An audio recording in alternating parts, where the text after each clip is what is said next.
Hello YouTube!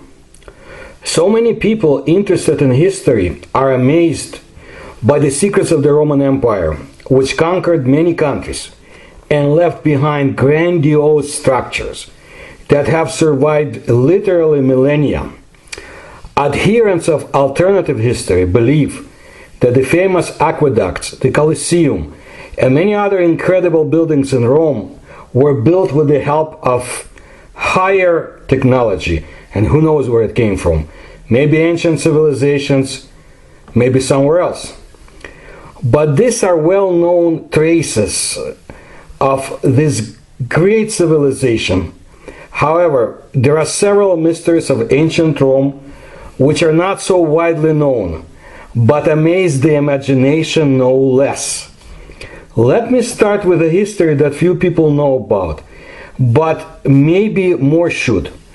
Because this episode of the history, I should say, has everything. The luxury of the Roman Empire, sunken ships, treasure hunts, antique artifacts that cardinals and fascists were looking for, as well as mysterious mechanisms created before our era, before our times, for sure. Not far from Rome, there is a lake called Nami. It was formed in the crater of an inactive volcano, and its name comes from the Latin word grove. The lake lies at an altitude of about 300 meters above sea level. Its maximum depth reaches about 34 meters. Throughout history, the lake was considered sacred and was associated with the goddess Diana. In ancient times, the lake was known as the Speculum Diana, or Diana's mirror. The remains of a temple dedicated to this goddess were excavated on its shore. Interestingly, it is believed that Romulus and Remus, the founders of Rome, were born in these places. Since ancient times, there have been legends that at the bottom of Lake Nemi, there are huge ships that were once built by the Roman Emperor Caligula. He loved luxury, and the ships he created amazed the imagination of his contemporaries. The ancient Roman writer and historian Gaius Suetonius Tranquil described these vessels as follows. The stern of each of the ships sparkled with precious stones. They had enough baths, galleries, and salons. Various varieties of grapes and fruit trees grew. These legends also found concrete confirmation. Local fishermen constantly fished out processed pieces of wood and some metal objects in the lake with nets, which they used for their needs. Of course, the things that they fished out, or they just melted down. For the first time, the bottom of the lake was seriously explored in 1444 AD under Cardinal Prospero Colonna, who was seriously interested in archaeology. Before that, it was impossible to study Nemi seriously, since the lake and the surrounding lands belonged to the infamous Borgia dynasty, which suppressed all such attempts, of course. Cardinal Prospero Colonna's research has borne fruit. It was successful. A huge ship was found in the lake, presumably measuring 71 meters in length and 21 meters wide. They tried to lift it, but nothing worked. These attempts were repeated time after time, from century to century, but no one could lift the ship up. There was not enough technical capacity to do so. The only thing the seekers managed to do was that in the 19th century, the British stripped bronze, gold, and marble ornaments and mosaics from the ship, which were then sold to the various British museums. Local fishermen also began using the sunken ships for commercial purposes. With the help of hooks and nets, they took out parts of the ship and artifacts, which they then sold to rich Europeans who visited these places during grand tours. At the beginning of the 20th century, Underwater archaeologists found another huge vessel in Lake Nami, 60 meters long and 20 meters wide. Both vessels were examined by divers. It turned out that they really were just floating palaces with marble columns and floors, statues and galleries. In 1927, Italian dictator Benito Mussolini ordered to raise luxurious and huge ships at all costs. He believed that he was obliged to revive the great Roman Empire. Later, in 1936, Mussolini received the title His Excellency Benito Mussolini, head of government, Duce of Fascism, and founder of the empire. And for those who do not know, by the way, he loved the Russian communists and emulated Lenin as much as possible. So that you know that red fascism and brown fascism, it's hand in hand. I know they don't teach this in universities in the United States, but this is what happened. Anyway, ancient artifacts and ships were supposed to symbolize a kind of continuity between the Roman Empire and the new empire of the fascists. The technical capabilities of the 20th century made the lifting of the ship already possible, but still this process took as much as 5 years. It was necessary to drain the lake and to lay rails along its bottom in order to take out vessels along them.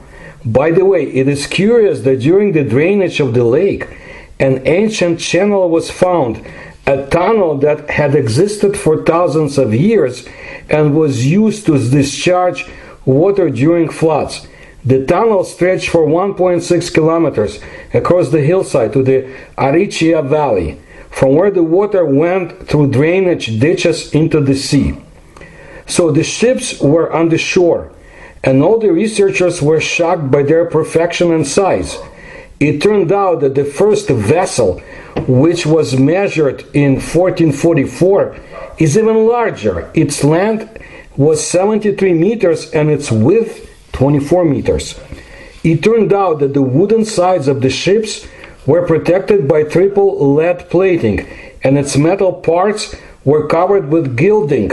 Interestingly, numerous nails were treated with some kind of anti-corrosion solution and perfectly preserved thousands of years ago. Okay?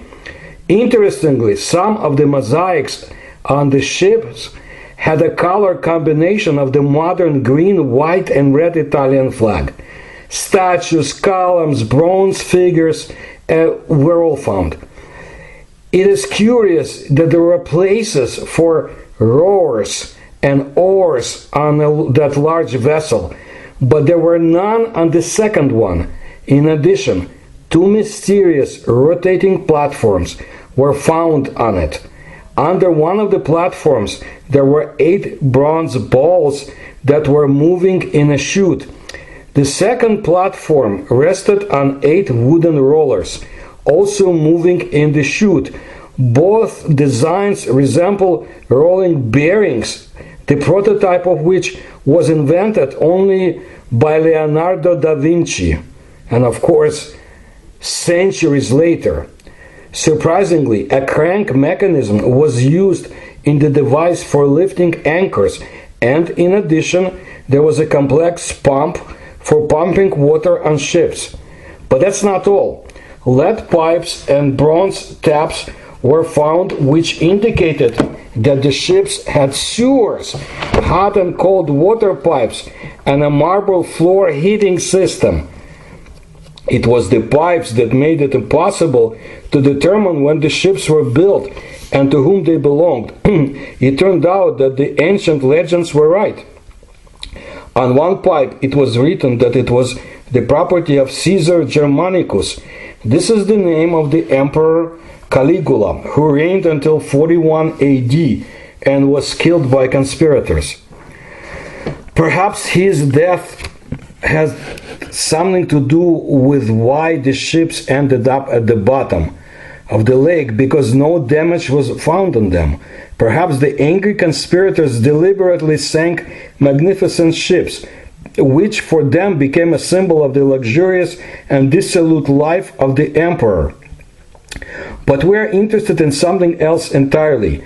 How could a ship move without rowers? What are these mysterious platforms and rolling bearings that existed 2,000 years ago? Look, our whole history is based only on speculation, on fragments of ancient text, on the interpretation of facts by historians who studied ancient buildings and artifacts in the 18th, 19th centuries at the level of technology development of that time. It is possible, more precisely 100% possible, that in fact everything was not as they tried to explain, and Caligula's ships clearly contained the mystery of the technologies of the past. But we will never know their secret, because in 1944 the German troops retreating burned both ancient ships. Only some of their traces have been preserved: columns, bronze figures, anchors, some artifacts and photographs of Caligula's ships irretrievably lost in the 20th century. By the way, according to legends, Caligula had 3 such ships. So it is possible that there is still an undisturbed vessel somewhere on Lake Nami, full of mysterious artifacts and keeping the secrets of technologies of the past. Hopefully we will find that vessel. You can only imagine what's in it. I want to tell you something else about Caligula. There is a mysterious sapphire ring that was created according to experts 2,000 years ago. It is believed that it belonged to the Roman Emperor Caligula. On the ring there is an image of a woman, presumably Caligula's 4th wife, Milonia Cassonia, who was killed during the conspiracy against the emperor. For a long time this ring was kept in the collection of the Dukes of Marlborough and was recently put up for sale in London. The most amazing thing about this ring is how it is processed. Sapphire is one of the hardest stones, which is very difficult to cut, and this ring looks like a modern sapphire product, which is made using high precision optics and using high-tech tools. And you thought you knew Roman history. Well, I'll tell you some more enigmas of this empire. Look, it's most likely that my ancestors were fighting against the Romans, and for many years, actually since my childhood, I loved the story of Spartacus, and I still have the book in Russian that was presented to me many years ago about Spartacus by Giovannioli. It was a popular book in my country. But Spartacus, as I keep finding out through my research and other people's research, which was not well known in the West, Spartacus was not who we thought he was. And this is something that deserves its own video. It was a fascinating personality in the history of our planet, and I'll talk about it later. But today I want to tell you about a few other interesting enigmas of the Roman Empire. For example, a 2,000-year-old finding from an ancient Roman city in the present-day Syria is an example of something very modern, chemical warfare, and I talked about chemical warfare not long ago.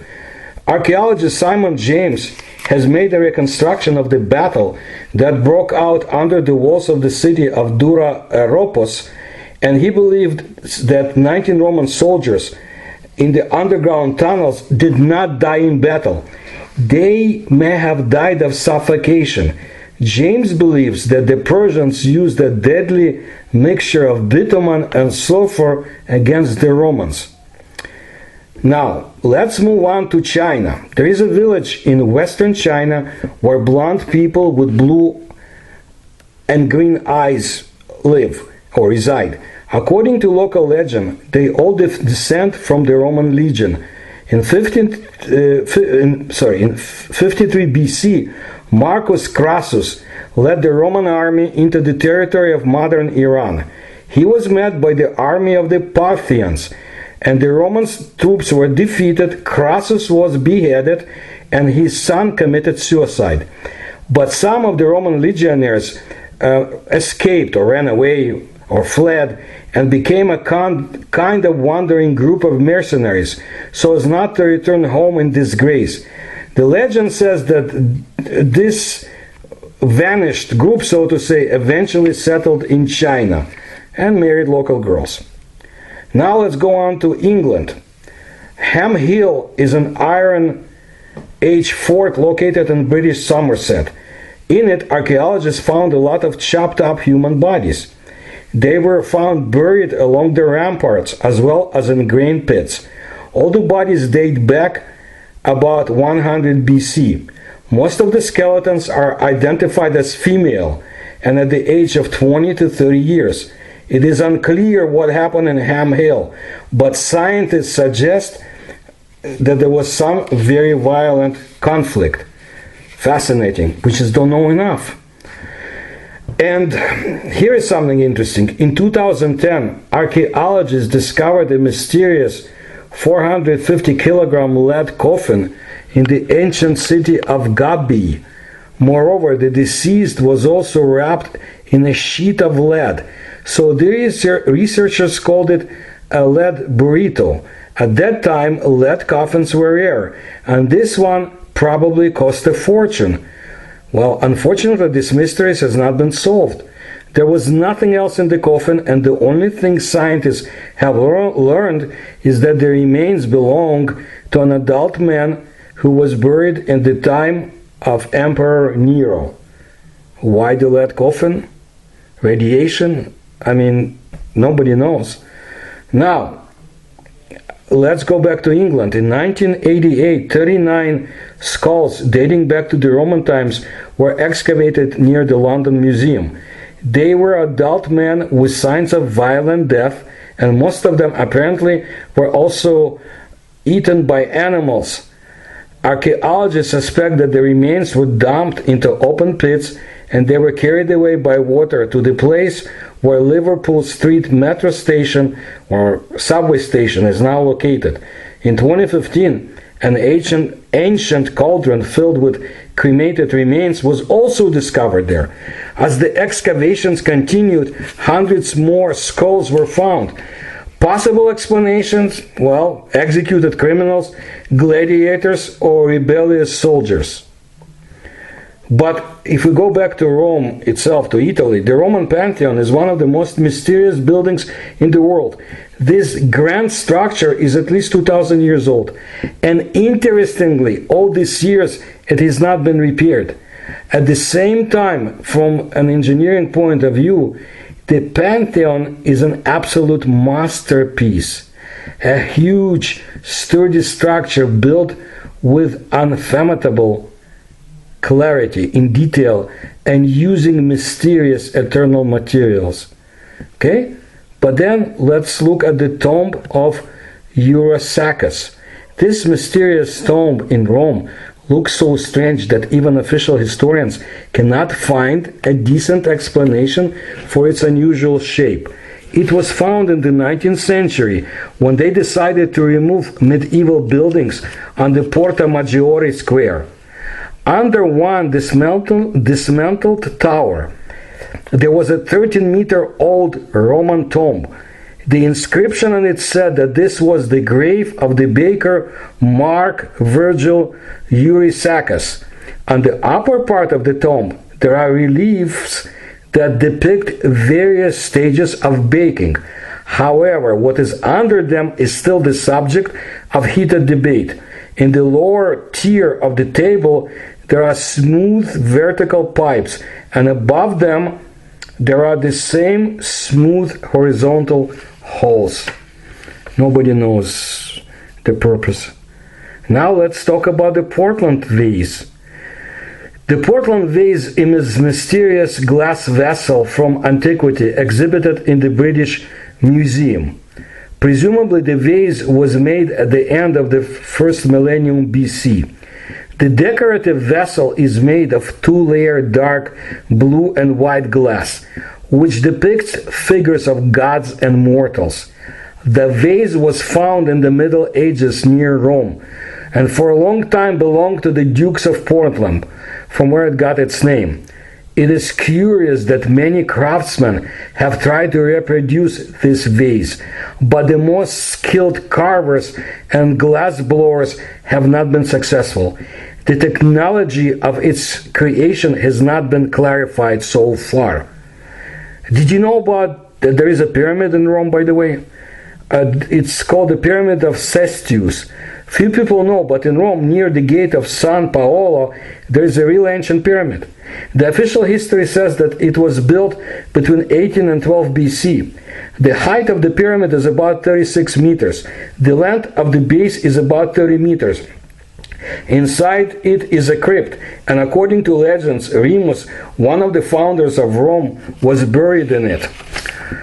Curiously, according to the same legends, his brother Romulus was buried in another similar pyramid, which was located in the Vatican and was destroyed in the 16th century.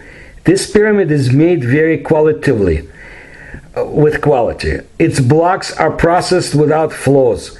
Interestingly, the Pyramid of Cestus in the 3rd century was built into the wall of Aurelian, and this brickwork seems primitive against the background of the much older pyramid. I was in Rome so many years ago as a refugee from the Soviet Union. I didn't see that pyramid, but I hope to get back. I know my book is about Russian USOs is popular in Rome, and I have nothing but gratitude to Italian people for the welcome they showed to me and my family during our month of being refugees there. Anyway, let's look at the Roman flexible glass. Flexible glass is a modern development that appeared not so long ago. With the help of nanotechnology, it was possible to create glass that can bend. But the most interesting thing here is that for the first time, flexible glass appeared thousands of years ago. I told you about Egyptian pyramids in one of my previous videos. Now we're speaking about Rome. Pliny the Elder, Roman historian, wrote that at the beginning of our era, a glass blower presented the Roman Emperor Tiberius with a vessel made of flexible glass. The master threw this vessel on the floor, but it did not break, but only deformed.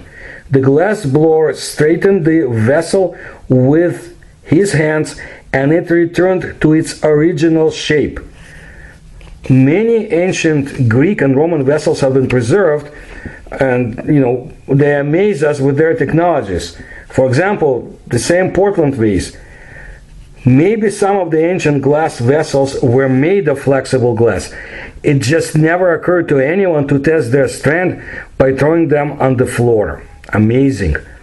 Now, Ostia Antica is an ancient city that is located near Rome's Fiumicino airport. There are many amazing traces of the past preserved here. For example, a sewage system that is thousands of years old. But the most amazing thing is the hole of a mysterious shape. This is a storm drain to which the rainwater enters the ancient sewer. Its shape and the unknown way in which it was carved into solid stone are simply mysterious. Take a look at it too. Now, one of the enigmas of the empire that I have been really interested in too, it's called the Roman Dor Di Cahadra. It's hard for me to pronounce it, but I will do my best. Roman Dor Di Cahadra are objects made of bronze or stone up to 4 to 11 centimeters in size. They have 12 flat pentagonal faces with a round hole in the center, coinciding with a similar hole of the opposite face. Let me try to explain more. It is a small hollow object made of copper alloy which have been cast into a regular dodecahedral shape. 12 flat pentagonal faces, each face having a circular hole of varying diameter in the middle, the holes connecting to the hollow center. They are usually dated to the 2nd to 4th century AD. In total, about 100 similar artifacts were found in various European countries, but most of them were found in Germany and France. Until now, the functions of these objects they remain a mystery. There is no mention of them in historical text or images of that time. I know people checked and they couldn't find it. Speculated uses include maybe they were used as a candlestick holder because there was wax found inside two of the samples. Maybe dice, maybe survey instruments for estimating distances or sizes of distant objects. Maybe devices for determining their optimal sowing data for winter grain, gauges to calibrate water pipes, maybe legionary standard bases, or a coin measuring device for counterfeit detection. Uses as a measuring instrument of any kind seems improbable, since the Dodi Di Cahadra were not standardized and come in many sizes and arrangements of their openings. It has also been suggested that they may have been religious artifacts or even fortune-telling devices. Many years ago, a scientist I knew, he told me the answer may lie in chemistry. You see, in chemistry, the pentagonal planar molecule geometry describes the shape of compounds where 5 atoms, groups of atoms, or legions are arranged around a central atom, defining the vertices of a pentagon. But he did not elaborate, and I did not pursue it, because this is not where my knowledge lies. But maybe somebody should. Now, I want to tell you one very interesting episode that goes back to the Roman history and closer to the lands where I am from. Not exactly, but still much closer.